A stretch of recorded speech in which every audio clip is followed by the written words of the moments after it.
주님을 바꾸지 하늘이. 여러분 설 명절 잘 쉬셨습니까? 찾아가고 찾아오고 아까 어떤 권사님 보니까 아들들 오늘은 이 아들, 내일은 둘째 아들, 모레는 셋째 아들 이렇게 번갈아 가면서 이렇게 방문하도록 그렇게 했던 집도 있던데요. 저희도 이렇게 다 모일 수가 없으니까 줌으로 이렇게 화상으로 이렇게 우리 교회 예배 순서지 이렇게 띄워놓고 화상으로 예배를 하기도 하고 그랬습니다. 우리가 겪어보지 못했던 명절을 지나가고 있는데 어쨌거나 우리 명절을 통해서 우리 가정 안에 또 우리 친척들 사이에도 더 애틋한 사랑으로 함께 돌아보고 또 함께 기도하고 축복하는 시간이었을 것이라 그렇게 믿습니다. 지난 주일에 재직 수련회 강의 영상 제가 이렇게 올렸는데요. 나중에 보니까 제가 편집을 잘 한다고 했는데 뭔가 에러가 나서 제가 말하는 것하고 제 얼굴하고 또 자막하고 이렇게 더 이렇게 막 엇갈리게 나와서 제가 좀 민망했습니다. 다시 올릴까 말까 하다가 그냥 지났습니다만은 재직 수련회 영상을 올리면서 사실은 이어서 하고 싶었던 내용이 오늘 말씀입니다. 오늘 말씀까지 다 하려고 하면 너무 길어질 것 같아서 그냥 간단하게 한 30분 안 되게 했습니다만은 우리가 재직으로서 그리고 성도로서 이 시대를 살아가는 그리스도인으로서 우리가 어떻게 우리 언어 생활, 우리의 말하는 것을 특별히 우리 입을 거룩하게 해갈 것인가에 대한 그런 주제로 말씀을 드리고 싶었습니다. 그래서 오늘 제목을 운명을 바꾸는 말 이렇게 제목을 잡아봤습니다. 제가 어렸을 때부터 부러웠던 분들이 있습니다. 어떤 분들이냐면 부모님이 교회를 잘 다니시면서 그 자식들을 위해서 축복해주고 기도해주는 가정, 그래서 같이 신학을 공부한 친구들 중에서도 부모님이 뭐 목사님이거나 장로님이시거나 뭐 권사님이나 집사님들이셔가지고 자식들을 위해서 물질적인 후원을 뭐 넘어서서 그 신학을 공부하고 있는 자식들을 위해서 마음껏 기도해주고 있는 그 가정 참 저에게 부러웠습니다. 저는 제가 1대 신앙이기 때문에 그렇습니다. 그리고 부러운 사람들이 있었습니다. 어떤 사람들이냐면 말을 잘하는 사람들이었습니다. 저는 어렸을 때 정말 이 내성적이어가지고 이렇게 대중 앞에서 사람들 앞에서 말한다는 것이 정말 어려웠던 사람이었습니다. 그래서 앞에 서기만 하면 얼굴이 빨개지고 무슨 말해야 될지 하얗게 되고 말을 할 수 없었던 사람이었어요. 그런 점에서 앞에 나가서 자기 생각을 이렇게 잘 말한다는 것은 참 부러움의 대상이었습니다. 그런데 나이를 들어가고 목회를 해가면서 말을 잘한다는 게 뭔지에 대해서 좀 생각을 하게 됐습니다. 남들 앞에 서서 남들을 막 설득을 시키고 남들 앞에 자기의 생각을 청산유수처럼 잘 말하는 것도 잘 말하는 것이겠지만 더 중요한 말 잘하는 것이 있더라는 거예요. 그게 뭐냐면 정말 적재적소에 필요한 말들, 그리고 한마디 한마디가 청산유수 같은 말이 아닐지라도 그 말 한마디가 사람에게 위로가 되고 격려가 되고 힘이 되는 말들을 하는 사람들이 되게 부러워졌습니다. 청산유수처럼 말하는 것은 그렇게 중요한 게 아니더라고요. 목회를 하다 보니까 정말 말 한마디가 사람에게 위로가 되고 힘이 되고 사람을 살리는 말, 사람을 세우는 말, 그게 얼마나 중요한가를 제가 이렇게 자주 경험하게 되었고 저도 많이 배워야 되는구나 그런 생각을 하게 되었고 오늘 말씀의 주제도 사실은 그렇습니다. 우리가 성도로서 또는 교회 재직으로서 특별히 교회 지도자들로서 우리가 어떻게 언어 생활을 해가야 되는지 어떤 말들을 해가야 되는지 오늘 말씀을 통해서 함께 살펴보려고 합니다. 우리가 보통 부정적인 말들이 있고 긍정적인 말들이 있습니다만 그 부정적인 말들이 얼마나 사람을 무너뜨리고 사람에게 상처를 주고 그런 거를 우리가 자주 경험하게 됩니다. 요즘에 특별히 연예인들이나 뭐 체육하는 사람들 중에서도 댓글 하나 가지고 상처를 받아서 인생을 포기해버리는 사람들이 많습니다. 어떻게 보면 익명에 기대어서 댓글 한마디 하는 것이 쉽게 말하면 이렇게 아무 생각 없이 던진 돌 하나가 사람의 머리에 맞아서 그 사람을 망가지게 하고 그 사람을 죽음에 이르게 하는 그런 일들이 있더라는 거예요. 그런 점에서 말을 잘하는 게 필요하다. 그 말이 내 인생을 망가지게 하기도 하고 말을 듣는 사람의 인생을 망가지기도 하고 반대로 내가 하는 말이지만 작은 말 한마디에 죽어가는 사람, 사망의 길로 가는 사람에게 구원이 되기도 하고 생명이 되기도 하고 그 사람을 살리는 말도 된다는 점에서 오늘 우리가 말 한마디가 얼마나 중요한가를 생각하게 된다는 거예요. 더 나아가서 말을 잘하는 것도 필요하지만 말을 잘 듣는 것도 필요하더라는 거예요.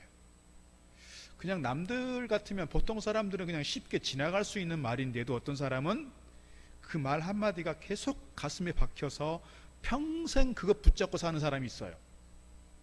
예를 들면 이것입니다. 파트리코 듀스켄트라고 하는 분이 쓴 단편 소설이 있어요. 기피의 강요라고 하는 책이 있습니다. 물론 이 책은 뒤에 몇 가지 또 이렇게 단편들이 더 연결된 것입니다만은 이 책의 주인공은 여자 화가예요. 여자 화가인데 그림을 잘 그려서 전시회를 했습니다. 우리 교인 중에서도 이렇게 인사동 같은 데 가서 전시하시는 분 계셨잖아요. 전시회를 해서 사람들이 많이 와서 구경을 했습니다. 칭찬도 했을 것입니다. 특별히 한 평론가가 짤막하게 평론을 한 게 있었습니다. 그 평론의 내용은 이것이었습니다. 당신 작품은 재능도 보이고 마음에도 와 닿습니다만은 깊이가 좀 부족한 것 같습니다. 그랬어요. 우리가 같은 노래를 들어도 어떤 사람은 정말 마음에 와닿고 정말 재능이 있어 보이고 그렇지만 조금 깊이가 조금 약하다 그런 느낌이 있을 때가 있어요. 이 여류 화가가 그 평론가가 해줬던 긍정적인 두 마디가 있어요. 재능도 있어 보이고 마음에도 와닿습니다. 그런데 부정적인 게 뭐였어요? 그런데 깊이가 좀 부족한 것 같습니다. 이 여류 화가가 뭐에 붙잡혔을까요? 재능이 있다고 하는 말에, 마음에 와닿는 말에 이거는 싹 잊어먹고 깊이가 부족하다는 말이 가슴에 와닿았어요. 그거에 붙잡혔어요. 그래서 그림을 그리면서 내가 깊이 좀 들어가야지, 깊이 좀 채워가야지, 깊이를 좀 느끼게 해줘야지, 깊이. 그래서 제목이 뭐냐면 깊이의 강요예요. 그런데 아무리 해도 자기 스스로가 그 깊이에 대한 만족도가 안 생기는 거예요. 그래서 자기 스스로 술을 먹고 약을 먹고 몸을 다 망가뜨립니다. 계속해서 노력해도 안 되니까 결국은 뭐예요? 자기가 그림을 다 찢어버리고 139m의 높은 곳에서 몸을 던져 자기 인생을 포기합니다. 뭐에 붙잡혔어요? 부정적인 평가 한마디에, 깊이가 부족하다는 그 말 한마디에 붙잡혀서 결국 그것을 채우지 못했던 그분은 인생을 그렇게 포기하고 말았습니다. 며칠 전에 끝났습니다마는 한 방송국에서 무명의 가수들을 데려다가 이분들을 경쟁을 시켜서 했던 오디션 프로그램이 있었어요. 왜냐하면 싱 어게인이라는 프로그램이었어요. 1등한 사람이 누구냐면 우리 교단에서 아주 존경받는 원로 목사님 계시죠? 이재철 목사님이라고. 그 이재철 목사님의 셋째 아들이었어요. 1등한 사람이. 그래서 이제 이재철 목사님도 많이 이렇게 막 회자가 되고 그랬습니다만은 그 프로그램을 제가 잠깐 보면서 느꼈던 거는 뭐냐면 기존의 오디션 프로그램들은 다 심사위원들이 그 노래 경연대회에 나왔던 오디션에 나왔던 그 가수 지망생들에 대해서 이거는 잘못했고 저것도 잘못했고 이거는 좀 부족하고 이거는 좀 약하고 자꾸 그렇게 쉽게 말하면 지적질을 했어요. 그래서 그 말을 들은 많은 가수 지망생들이 눈물을 흘리고 아파하고 상처가 되고 그랬단 말입니다. 근데 이번 그 프로그램에서 보니까 전혀 의도가 달랐어요. 심지어는 결승에 가서 어떤 가수는 가사를 잊어먹었어요. 그 중요한 무대에서. 그리고 앉아서 앉더라고요. 보니까 너무너무 그것에 대해서 안타까워가지고. 그런데 그 노래가 끝나고 어떤 심사위원도 그에 대해서 아니 결승까지 와가지고 가사를 잊어먹는 게 말이 되느냐 이런 투의 말을 한 사람이 없더라고요. 다 그럼에도 불구하고 내가 이선희 같은 경우에도 내가 그렇게 노래를 많이 불렀지만 나도 그런 적이 있다고, 나도 그 마음 이해한다고, 그렇게 공감하고 위로해주고 격려해주고. 왜냐하면 다 무명의 가수들이 나왔어요. 기존의 노래를 음반을 냈던 사람들이기 때문에 다 기대의 수준이 있단 말입니다. 그럼에도 불구하고 실수하고 약한 부분이 있음에도 불구하고 심사위원 그 누구도 그들에 대해서 지적질하지 않고 공감해주고 위로해주고 격려해주는 그 모습을 보면서 너무너무 의도가 참 좋았구나. 그래서 높은 수준의 3라운드, 4라운드 결승까지 가지 못했던 많은 가수들이 있었지만 이 사람들도 다 그 프로그램을 통해서 자기 존재감을 확인했다고 하는 것에 대해서, 그리고 그 싱 어게인 프로그램에 대해서 많이 감사하면서 감사의 눈물 흘리는 가수들을 제가 볼 수가 있었습니다. 우리의 말들이 얼마나 중요한가 하는 걸 우리에게 가르쳐주는 부분이라고 말씀드리고 싶습니다. 여러분, 우리가 하는 말 중에 말이 씨가 된다는 말이 있습니다. 말이 한번 이렇게 뱉어지면 그 말이 허공으로 사라져 버리는 것이 아니라 음이, 그 말이 계속 살아있다는 것이죠. 누구에게인가 심겨지기도 하고요. 그래서 어떤 사람에게는 생명의 씨앗이 되기도 하지만 어떤 사람에게는 사망의 씨앗이 되기도 한다는 거예요. 어떤 사람에게는 그 말 한마디가 앞서 말씀드린 것처럼 위로가 되기도 하고 격려가 되기도 하고 새 힘이 되어서 다시금 일어서기도 하고, 그런데 어떤 사람에게는 그 씨앗이 사망의 씨앗이 되어서 그 사람을 죽이는 일들이 있더라는 거예요. 죽이는 일들이. 오늘 말씀 보게 되면 야고보가 초대교회 성도들에게, 특별히 초대교회 지도자들에게 주는 서신입니다. 이 본문의 야고보는 예수님의 제자 야고보가 아니고 예수님의 동생 야고보입니다. 베드로와 더불어서 이 야고보는 예루살렘 교회의 중요한 두 기둥이었어요. 한 3, 40년 정도 베드로와 더불어서 야고보도 목회를 했어요. 그런데 보니까 오순절 성령 강림 사건이 경험되었고 베드로가 나가서 복음을 전하면서 수많은 사람들이 회개했고 놀라운 이 영적 부흥의 역사가 예루살렘에 있었어요. 그러다가 한 30년 40년 지나가면서 그것이 많이 시들었던 것 같습니다. 물론 핍박도 반복이 되었겠습니다.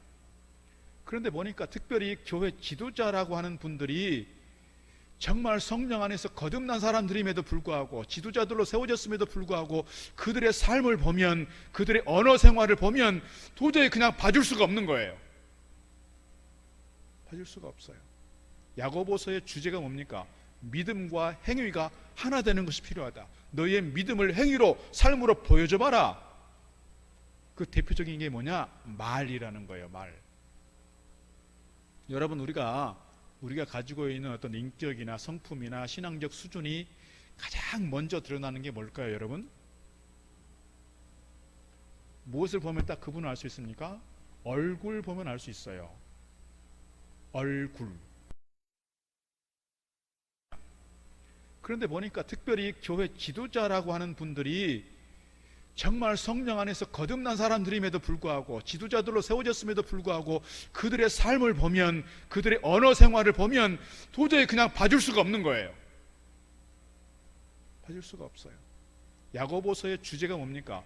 믿음과 행위가 하나 되는 것이 필요하다. 너희의 믿음을 행위로, 삶으로 보여줘 봐라. 그 대표적인 게 뭐냐? 말이라는 거예요. 말. 여러분, 우리가 가지고 있는 어떤 인격이나 성품이나 신앙적 수준이 가장 먼저 드러나는 게 뭘까요, 여러분? 무엇을 보면 딱 그분을 알 수 있습니까? 얼굴 보면 알 수 있어요. 얼굴. 얼굴을 보면 그 사람의 지금의 마음 상태, 얼굴을 보면 그 사람의 신앙적 수준을, 얼굴을 보면 그 사람의 인품이나 이런 것들을 느낄 수 있다고요. 물론 제가 많은 사람들을 대하는 이런 일들을 하고 있고, 또 제가 상담을 공부하다 보니까 그런 게 더 있는지 모르겠습니다만은 사람의 얼굴을 보면 그 사람이 대충 보여요. 그 다음에 드러나는 게 뭐예요? 말이에요. 말이 왜 그렇습니까? 말은 예수님께서도 말씀하신 것처럼 말은 그저 내 입술로만 하는 것이 아니고 말 속에 그 사람의 생각이, 말 속에 그 사람의 마음이, 말 속에 그 사람의 철학이 담겨있기 때문에 그래요. 그런 점에서 우리가 말 한마디 하는 것이 얼마나 중요한가를 오늘 특별히 야고보가 초대교회 성도들을 향해서 하고 있는 말씀입니다. 특별히 오늘 1절 2절 말씀 보게 되면 선생된 자들에 대해서 말씀하고 있어요. 1절에 이렇게 말씀합니다. 내 형제들아, 너희는 선생된 우리가 더 큰 심판을 받을 줄 알고 선생이 많이 되지 말라. 우리가 다 실수가 많으니 만일 말에 실수가 없는 자라면 곧 온전한 사람이라 능히 온 몸도 굴레 씌우리라. 선생이 많이 되지 말라는 거예요. 왜냐하면 선생으로서 심판받을 수 있는 것들이 더 많아지기 때문이라는 거고요. 특별히 선생으로서 뭐에 대해서 우리가 신경을 써야 된다? 앞에 서서 사람들에게 말하는 일들을 하다 보면 누구라도 말에 실수하기 마련이라는 거예요. 그래서 말에 실수가 없으면 그 사람은 온전한 사람이라. 여러분, 온전한 사람이 누가 있겠습니까? 그러나 오늘 말씀 속에서 우리가 앞에 선 사람들일수록, 지도자들일수록 우리가 말에 대해서 관심을 가지고 말에 대해서 신경을 써야 된다라고 하는 것을 우리에게 가르쳐 주고 있습니다. 말은 그 사람의 인격과 그 사람의 신앙적 수준과 성숙도를 보여주는 것이기 때문에 그렇습니다. 더 나아가서 말은 그 사람의 운명을 바꾼다는 거예요. 우리가 성경에서 이 말이 얼마나 중요한가를 여러 번 볼 수 있는데요. 특별히 이스라엘 백성들이 출애굽하고 나서 광야 생활 속에서 그들이 보여줬던 그 모습들을 우리가 잘 생각해 볼 필요가 있습니다. 모세가 광야 생활 가운데, 광야 가운데 있었던 이스라엘 백성들 중에서 각 지파별로 대표를 한 명씩 뽑습니다. 그래서 12명의 정탐꾼을 세워서 가나안 땅을 정탐하게 합니다. 40일 동안 정탐하고 나서 그들이 돌아와서 보고합니다. 10명이 이렇게 보고합니다. 그 가나안 땅에 대해서 악평했다는 거예요. 모세가 12명의 정탐꾼들을 뽑아서 정탐하게 한 중요한 이유는 어디 있어요? 지금 광야 생활 중에서 너무너무 힘들고 어려우니까 그들에게 좀 좋은 그림을 보여주자는 거예요. 희망을 갖게 하자는 거예요. 가나안 땅이 얼마나 젖과 꿀이 흐르는 땅인지, 가나안 땅이 얼마나 좋은 땅인지를 미리 보고 오게 해서 지금 광야 생활 중에 있는 저들에게 희망을 주고 싶었어요. 그런데 10명의 정탐꾼들이 갔다 와서 악평했다는 거예요. 그리고 그곳에 사는 사람들에 비하면 우리는 메뚜기 같은 사람들이었고, 그들이 가지고 있는 그 견고한 성읍들을 보니까 우리는 도저히 저 성읍을 차지할 수가 없습니다. 단정을 지어서 평가해 버렸어요. 그렇게 보고를 하고 나니까 온 백성들이 난리가 났습니다. 그 10명의 정탐꾼들이 들은 보고한 그 내용을 가지고, 여러분, 그 다음에 이제 여호수아와 갈렙이 일어나서 오히려 저들은 우리의 밥이라고 얘기하고 하나님 약속한 땅이라고 아무리 얘기를 해도 들려오지 않아요. 악평했던 그 얘기만 들리는 거예요. 그러니까 왜 우리를 애굽에서 끌고 와가지고 이고생을 하게 하고 이곳에서 다 죽게 하느냐, 하나님께 대해서 원망하고 모세를 잡아 죽이려 하고 모세에게 불평합니다. 하나님께서 화가 나셨어요. 화가 나서 하시는 말씀이 이 말씀입니다. 민수기 14장 26절 28절. 여호와께서 모세와 아론에게 말씀하여 이르시되, 나를 원망하는 이 악한 회중에게 내가 어느 때까지 참으랴? 이스라엘 자손이 나를 향하여 원망하는 바 그 원망하는 말을 내가 들었노라. 그들에게 이르기를, 여호와의 말씀에 내 삶을 두고 맹세하노라. 너희 말이 내 귀에 들린 대로 내가 너희에게 행하리니. 그랬어요. 그래서 정말 그들이 가나안 땅에 들어가지 못하고 요단강을 건너지 못하고 출애굽 1세대는 다 광야에서 생을 마쳤어요. 그들이 출애굽하게 될 때 가나안 땅에 가겠다고 나왔는데 그들이 그렇게 스스로를 저주하는 말들을 한 거예요. 자기들의 운명을 결정짓는 말들을 하는 거예요. 하나님께 대해서 그렇게 불평하면서 차라리 우리를 애굽 땅에 그냥 두지 이곳에 와서 이렇게 죽게 하느냐고. 이런 부정적인 말들을 계속 쏟아놓는 사람들은 부정적인 인생을 살 수밖에 없어요. 긍정적인 말들을 계속 쏟아놓는 사람들은 그 인생만이 아니라 자녀들의 인생이 긍정적인 인생으로 살아가게 돼요. 여러분, 참 신기한 게 있습니다. 이렇게 목회를 좀 하다 보니까 이렇게 정말 부정적인 말을 막 불평만 막 쏟아놓는 사람이 있어요. 근데 가만히 보면 그 부모가 똑같이 하고 있어요. 그게 그냥 보여요. 여러분, 그래서 자식들을 키울 때 어떤 환경에서 키우느냐가 중요하잖아요. 늘 부정적인 얘기하고 불평만 하는 그 부모 밑에서 자란 아이는 커서 그렇게 된다고요. 불평하는 말만 하는 게 아니고 그 인생이 부정적인 인생으로 그렇게 황폐해지게 돼요. 황폐해지게. 우리가 살아가면서 정말 부정적인 말들 하는 것에 대해서 우리가 조금 정말 절제하고, 내 마음이 이렇게 올라와도요, 그걸 좀 절제할 수 있으면 좋겠어요. 제어할 수 있어야 돼요. 그런데 생각하지 않고 막 내뱉어요. 그렇게 막 부정적인 얘기하고 불평하는 얘기하고 공격적인 얘기하고 지시적인 얘기하고 그러면 주변에 있는 사람들이 너무너무 힘들어해요. 그럼 같은 공간에 있는 것이 숨이 막힌단 말입니다. 그럼 어떻게 돼요?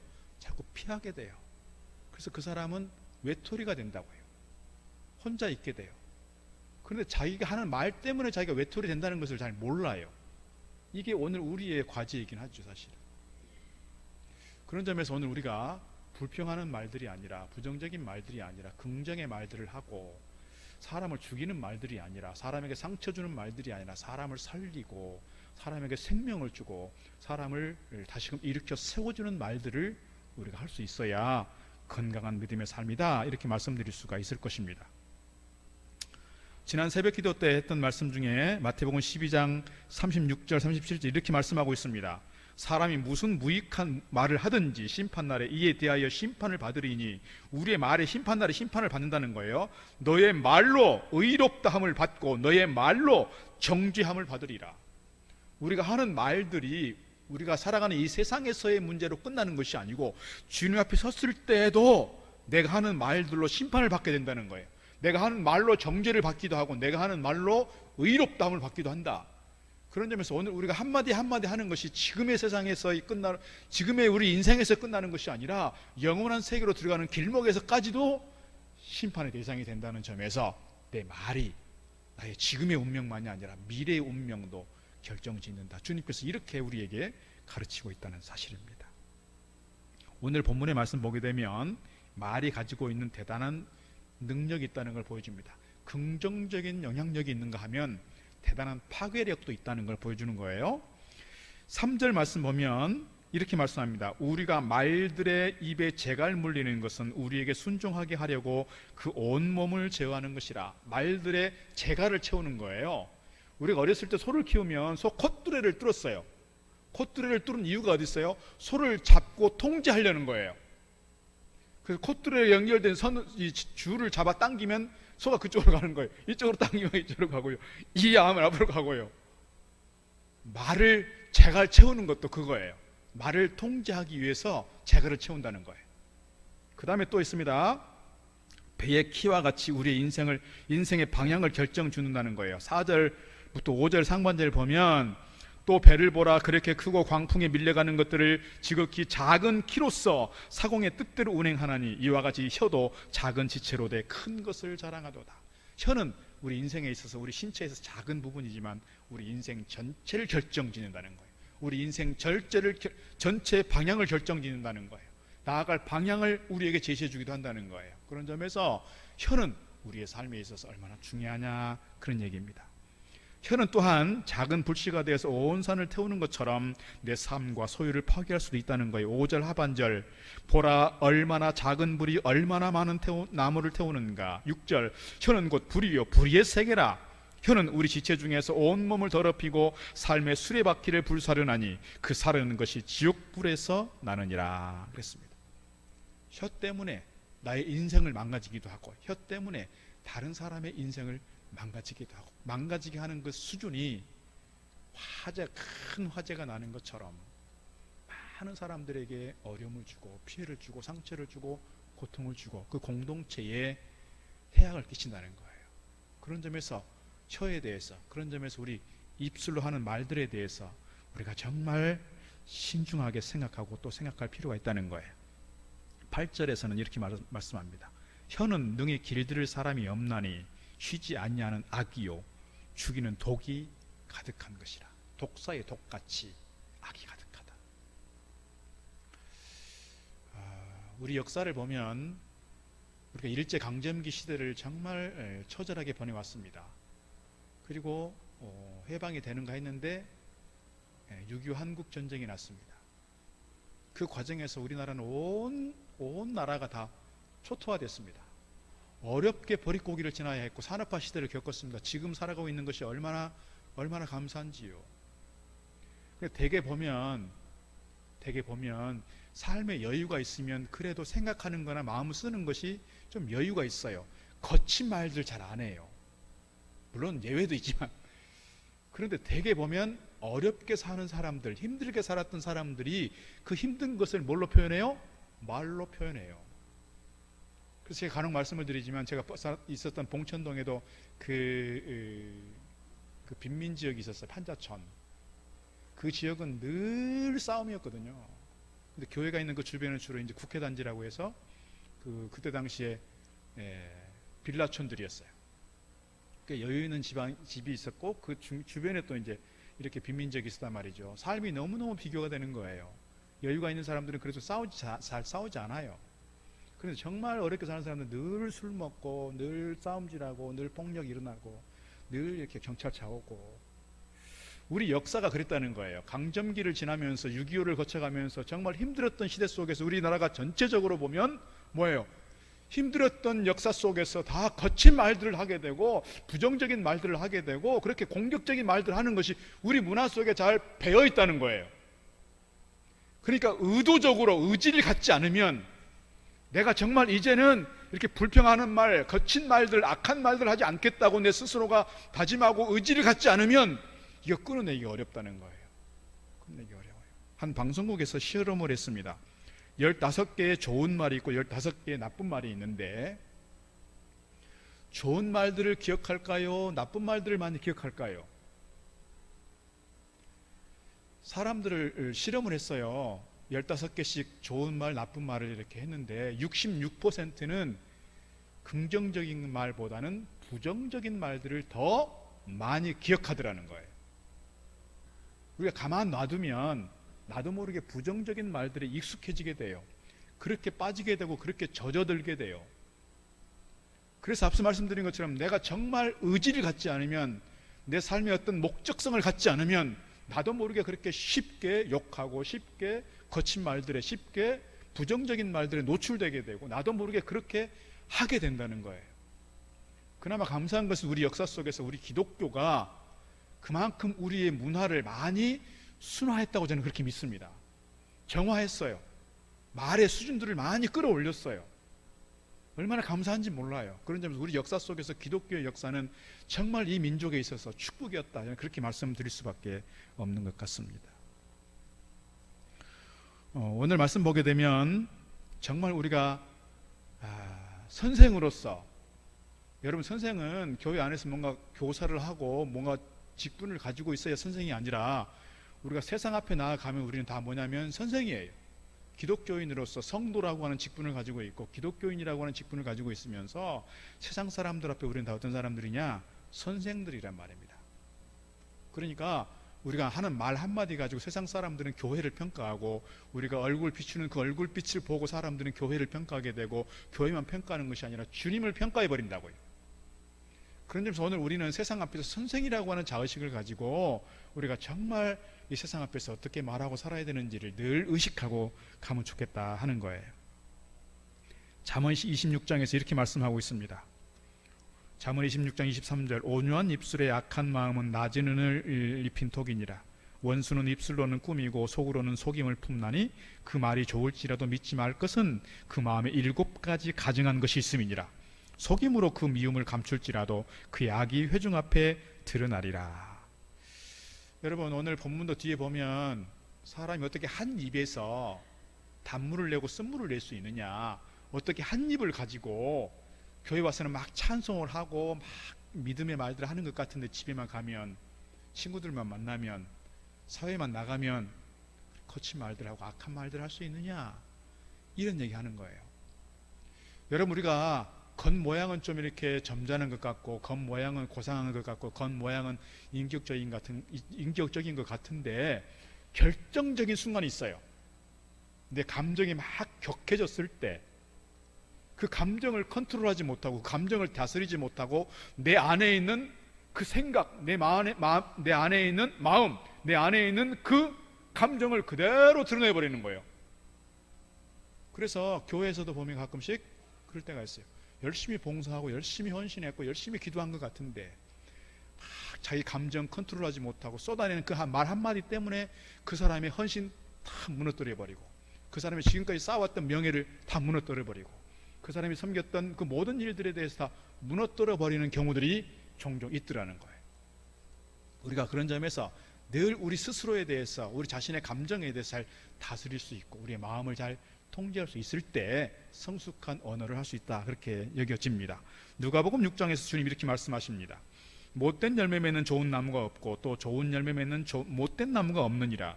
나무는 각각 그 열매로 아나니 가시나무에서 무화과를 또는 찔레에서 포도를 따지 못하느니라. 선한 사람은 마음에 쌓은 선에서 선을 내고 악한 자는 그 쌓은 악에서 악을 내나니 이는 마음에 가득한 것을 무엇으로 말함이니라? 입으로 말함이니라. 이게 말이라는 거예요. 말. 그래서 입술은 결국 내 마음의 색깔이 어떠한 것을 보여주고 있는데요, 제가 긍정적인 측면과 부정적인 측면의 글들이 있어서 좀 소개해 드리려고 합니다. 부정적인 거 먼저 말씀을 드립니다. 언어가 거친 사람은 분노를 안고 있는 사람이다. 부정적인 언어 습관을 가진 사람은 마음에 두려움이 있는 사람이다. 과장되게 이야기하기 좋아하는 사람은 그 마음이 궁핍하기 때문이다. 자랑을 늘어놓기 좋아하는 사람은 그 마음이 안정감이 떨어지기 때문이다. 음란한 이야기를 늘어놓는 사람은 그 마음이 청결하지 못하기 때문이다. 항상 비판적인 말을 하는 사람은 그 마음에 비통함이 있기 때문이다. 다른 사람을 헐뜯는 사람은 그 마음이 열등감에 사로잡혀 있기 때문이다. 다른 사람의 말을 듣지 않고 자기 말만 하려는 사람은 그 마음이 조급하기 때문이다. 반면에 긍정적인 측면도 있습니다. 항상 다른 사람을 격려하는 사람은 자신의 마음이 행복하기 때문이다. 부드럽게 말하는 사람은 그 마음이 안정적이기 때문이다. 진실되게 이야기하는 사람은 그 마음이 담대하기 때문이다. 마음에 사랑이 많은 사람이 위로의 말을 잘 건네준다. 겸손한 사람이 과장하지 않고 사실을 말한다. 마음이 여유가 있는 사람이 말하기 앞서 다른 사람의 말을 잘 경청한다. 우리가 말에 있어서 부정적인 것들이 있고 긍정적인 것들이 있는데 우리의 마음이 우리 말로 표현된다는 점에서 우리의 마음이 정말 성령 안에서 거듭난 마음이요 주님 안에서 변화된 삶으로 살아갈 때 우리 입술을 통해 나오는 말들이 사랑의 말들이고 사람을 살리는 말들이고 많은 사람들에게 은혜를 끼치는 말들을 하게 되는 줄 믿습니다. 그런 점에서 오늘 우리가 이제는 사람을 죽이는 말들이 아니라 사람을 살리는 말, 생명의 언어를 사용할 수 있으면 좋겠습니다. 더 적극적으로 긍정하는 말, 칭찬하는 말, 격려하는 말, 감사의 말, 사랑의 말, 지지하는 말, 복음을 전하는 말, 이란 말들이 우리 입술의 습관이 되어서 우리 가운데 흘러갈 수 있으면 좋겠습니다. 말에는 창조적인 힘이 있어서 그 말을 하는 사람도 그 말을 듣는 사람도 그 말에 영향을 받는다는 거예요. 가끔씩 보면 저도 어렸을 때 제가 초등학교 한 2학년이나 3학년쯤 되었을 때 저희 어머님이 정월에 점을 보고 오셨어요. 우리 아들이 넷인데 이 아들이 어떻게 되겠느냐고 묻고 오셨어요. 그나마 저에 대해서는 긍정적인 얘기를 듣고 지금도 사실은 잊지 못합니다. 그대로 사는 건 아니지만. 그런데 보통 사람들이 점쟁이에게 무당에게 어떤 한마디 들으면 사람들이 뭐에 사로잡혀요? 그 무당이 한 말 한마디에, 점쟁이가 한 말 그 한마디에 사로잡혀서 평생 그렇게 가요. 거기서 매여가지고. 특별히 어떨 때요? 사람이 잘 될 때는 잘 기억이 안 나요. 그런데 내가 힘들고 어려울 때, 뭔가 실패했을 때, 내가 정말 가는 길이 험할 때 자꾸 그것이 생각나서 그것에 매여서 그것으로부터 자유하지 못하는 그런 일들이 있어요. 오늘 우리가 거기에 사로잡히지 않으면 좋겠어요. 오늘 대신에 우리가 사로잡혀야 될 것은 뭐냐면 하나님 말씀이에요. 하나님께서 우리에게 주신 약속의 말씀들이 있는데 이 말씀을 붙잡고 끝까지 잘 달려가야 할 것이라 믿습니다. 그럴 때 오늘 우리의 인생, 우리 운명, 우리의 삶은 실패하는 인생이 아니라 주님 안에서 성공하는 인생이요, 주님 나라 가운데 아름답게 달려가는 복된 인생 되어질 줄로 믿습니다. 성경 말씀 2절 읽고 마치겠습니다. 잠언 18장 21절. 죽고 사는 것이 혀의 힘에 달렸나니 혀를 쓰기 좋아하는 자는 혀의 열매를 먹으리라. 에베소서 4장 29절. 무릇 더러운 말은 너희 입 밖에도 내지 말고 오직 덕을 세우는 데 소용되는 대로 선한 말을 하여 듣는 자들에게 은혜를 끼치게 하라. 아멘. 기도하겠습니다. 하나님 아버지, 오늘 주신 말씀 저희들이 기억하며 앞으로의 평생 살아가면서 우리 입술을 어떻게 사용해야 되는지, 우리 혀를 통해 나오는 말들이 어떠해야 하는지 다시금 깨닫고 다시금 다짐하게 하시니 감사드립니다. 오늘 우리의 입을 통하여 나오는 말들이 사람에게 상처를 주고 사람을 아프게 하는 것이 아니라 사람을 세워가고 사람의 생명을 구하고 사람을 살리는 일에 아름답게 쓰임 받도록 하나님 축복하여 주시옵소서. 오늘 저들이 어떤 말을 하든 그 말들이 정말 선한 영향력을 끼치게 하시고 많은 사람들에게 참으로 힘이 되고 위로가 되는 축복의 말들이, 생명의 말들이 우리 가운데 이루어지도록 축복하여 주시옵소서. 그래서 사람들에게 은혜를 끼칠 뿐만 아니라 주님께로부터 인정받고 주님께로부터 잘하였다 칭찬 들을 만한 신실한 주의 일꾼들 되게 하여 주옵소서. 예수님 이름으로 기도드리옵나이다. 다른 어떤 은혜 구하지 않으리 오직 주